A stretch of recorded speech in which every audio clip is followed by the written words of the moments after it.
네, YTN 정치 인터뷰 당당당. 오늘은 핸드볼 올림픽 금메달리스트 출신으로 국가대표에서 국민대표가 되겠다고 선언한 더불어민주당 이모경 광명갑 당선인 모셨습니다. 안녕하세요. 안녕하세요. 오늘 인간미 넘치는 소탈한 모습 보여주겠다고 하셔서 기대가 아주 큽니다. 제가 그랬어요? 네, 여기 보고 인사 먼저 해주세요.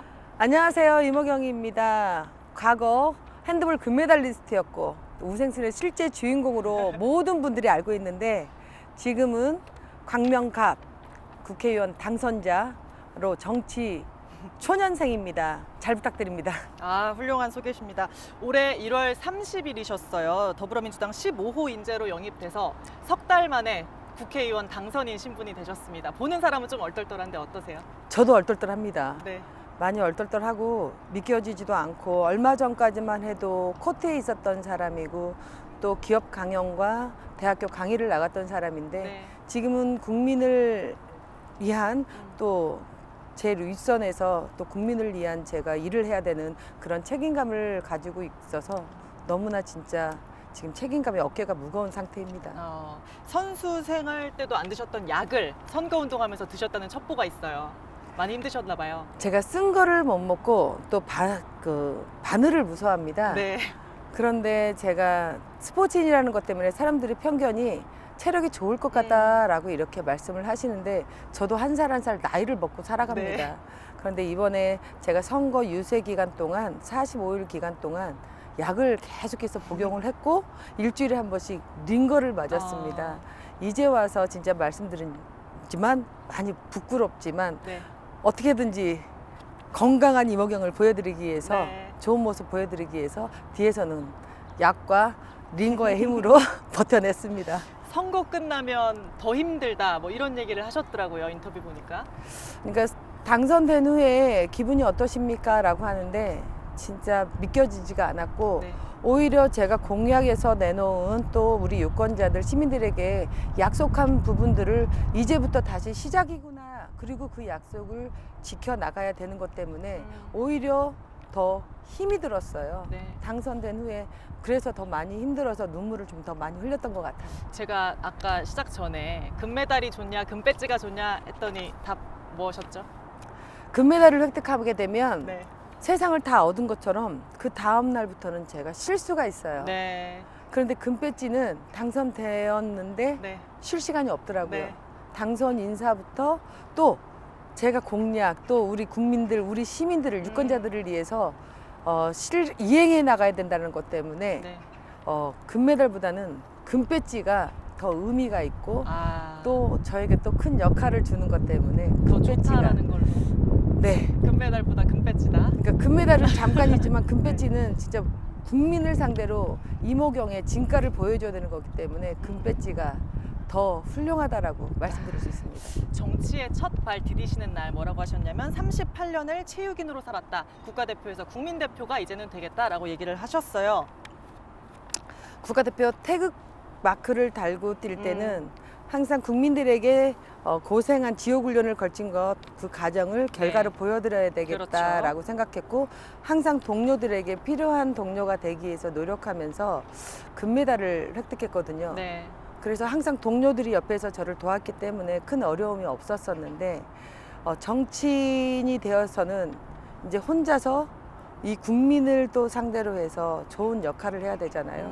그래서 또 국가대표라는 것은 이모경만이 사용할 수 있는 단어인 것 같아요. 네. 그래서 국가대표 이모경이었다면 이제는 국민을 대표하는 국가대표 정치인 이모경이 되기 위해서 네. 지금까지 노력했던 것처럼 계속해서 한 계단 한 계단 노력하면 꼭 그렇게 되지 않을까 생각을 한번 해봅니다. 말씀하신 것처럼 국회에서 좀 귀한 존재예요. 특히 올림픽 금메달리스트 출신이 지역구 국회의원이 된 거는 19대 태권도 문대성 의원 이후에 8년 만이시거든요. 어깨가 좀 무거우시죠? 어깨에 돌을 네. 큰 걸 얹어놓은 같은 그런 기분인데 우리 문대성 후보 같은 경우는 네. 텃밭이라고 하죠. 아, 네. 그 지역구에 가서 편하게 되었지만 네. 저는 그 외 지역에 가서 아, 45일간 전략공천으로 강명이라는 지역에 가서 45일간 낯선 곳에 가서 전혀 모르는 사람들과 첫 대면을 하면서 이뤄낸 성과이기 때문에 네.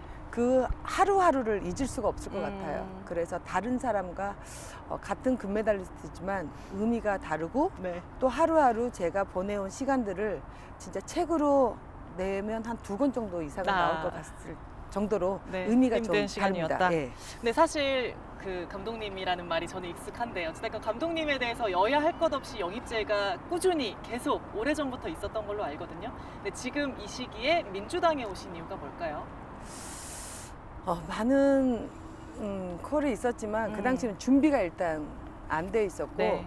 최근에 제가 더불어민주당에 입당하게 된 것은 문재인 대통령과 가치관이 좀 맞았던 것 같아요. 기회는 평등하고 과정은 공정하고 결과는 정의로워야 된다라는 말. 우리 스포츠계에서도 반드시 그렇죠. 필요한 덕목입니다. 그래서 그러한 거를 봤을 때 이러한 가치관을 가지고 내가 입당한다라면 내가 큰 도움이 될 수 있겠다. 그러한 생각을 한번 해봤어요. 이제는 좀 준비가 됐다고 보시는 거죠?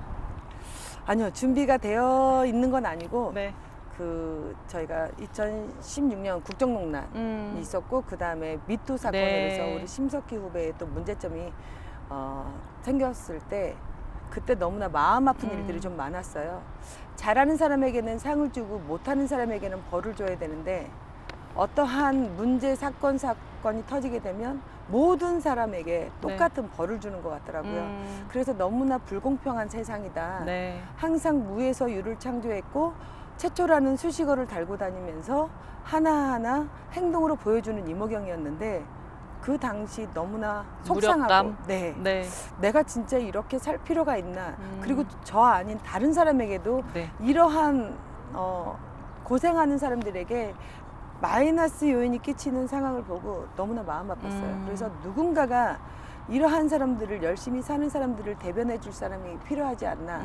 그게 힘이고 권력이라면 누군가가 해야 된다라면 나라도 해야 되지 않나. 네. 그 당시 생각을 하면서 작은 정치를 자꾸 생각을 했던 것 같아요.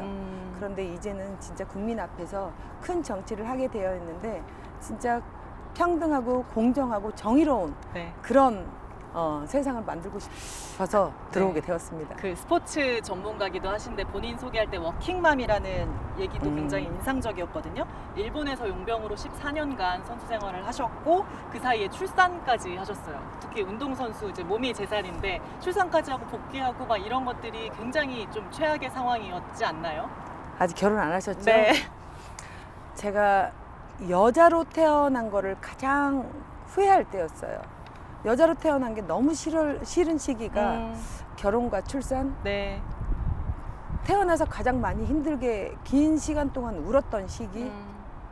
하지만 그 힘든 시기를 잘 극복해내고 나니까 다시 태어나도 나 여자로 태어났으면 좋겠다라는 생각을 하게 되었던 시기였어요. 그 워킹맘으로서의 고충을 좀 많이 느끼시고 바꿀 계획도 좀 있으신가 봐요? 네, 그렇죠. 결혼과 출산으로 인해서 여자들의 경력 단절 고충. 같은 네. 거 그리고 또 출산으로 인해서 또 현장에 뛰어들어야 되는 그 순간순간 또 아이를 코트에 데리고 다니면서 또 키우면서 제 일을 겸하면서 했던 그 시기를 잊을 수가 없어요. 그렇기 때문에 그 누구보다 또 여성들의 그런 마음들, 아줌마, 엄마들의 마음을 알기 네. 때문에 그분들에게 제가 더 손을 내밀어주고 그 손을 잡고 더 강하게 같이 걸어나갈 수 있는 그런 고충을 함께 할 수 있는 그런 정치인이 될 수 있을 것 같습니다. 알겠습니다. 이해찬 대표가 국회의원은 어항속 물고기다라고 했어요. 행동 조심하라 뭐 이런 얘기였을 것 같은데 이모경 당선인은 이미 뭐 핸드볼 스타 그리고 핸드볼 해설가 또 예능에도 많이 나오셔서 이미 어항속 물고기시잖아요. 좀 그런 면에서 걱정할 게 없으시죠?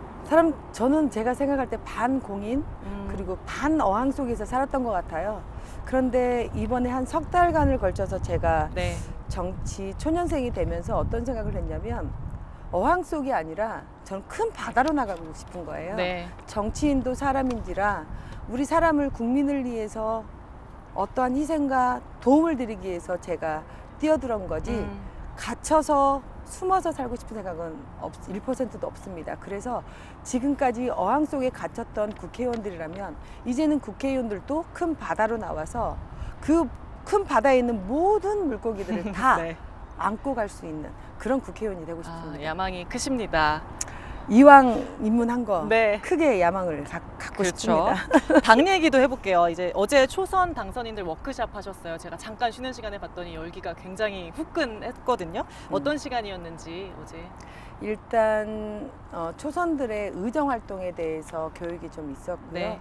그리고 문재인 정부 이제 후반기에 어떠한 길로 가는 건지 네. 저희에게도 설명이 있어서 이 가치관이 하나로 이어져서 가야지 저희가 분배가 되면 안 된다고 생각을 하거든요. 그런데 그러한 교육들에 있어서 참 의미가 있었습니다. 그래서 한 길로 국민을 위한 한 길로 네. 가야 된다라는 그런 교육이었습니다. 아, 알겠습니다. 스포츠계에서 황금인맥으로 유명하신데 어제 좀 이 의원이랑 좀 친하게 지내고 싶다 하는 분들 좀 찾으셨어요? 조직 안에서 어떠한 특정 인물과 친하게 지내는 것보다는 네. 전체와 친하게 지내면 저에게 더 큰 도움이 되지 않나라는 생각을 했고, 제가 또 이렇게 친화력이 좀 있는 편이에요. 그래서 어떤 특정 인물보다는 전체적인 우리 당 모든 분과 좀 네. 가깝게 지내고 싶은 그런 생각을 했습니다. 모범 답안을 말씀해 주셨습니다. 네, 이제 한 달 뒤면 4년 뒤 임기 시작합니다. 각오 어떤 목표 있으신지 이쪽 카메라 보고 인사 좀 해주세요. 일단 광명갑 국회의원 당선자로서 광명갑 지역을 위해서 일단 좋은 활약을 한번 해보고 싶고요. 그 다음에 국회에서는 일단 스포츠 미투 사건부터 시작해서 갑질 논란 여러 가지가 있는데, 이러한 디테일한 것을 다시 한번 손을 대어서 완전체로 만들어가고 싶은 그런 국회의원이 되고 싶습니다. 감사합니다. 말씀 잘 들었습니다. 지금까지 우리 정치 최고의 순간을 만들고 싶다는 이모경 광명갑 당선인 모셨습니다. 감사합니다. 감사합니다.